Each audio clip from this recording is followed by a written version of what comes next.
Kayo po na nakaupo, subukan nyo namang tumayo.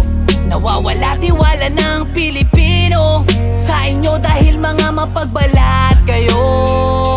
Politiko ang umuubos ng kaban ng bayan. Hindi kayo nakaupo para magpayaman. Huwag magbulag-bulagan at magbingi-bingihan. Sakim sa kayamanan mga makapangyarihan. Anong nangyari sa Pilipinas kung mahal? Sistema na bulok ay lalo lang tumatagal. Kuryente at bigas ay pamahal ng pamahal. Mga buhaya na nakaupo'y mukha'y makakapal. Sarili iniisip at hindi siin ang bayan. Sobrang bait, daming pangako dati nung halala. Ngayon di mahagilap at hindi mo maasahan. Proyekto na palpak ay pinagkakitaan. Dating katuhod na baha ngayon ay lampas tao. Saan napunta ang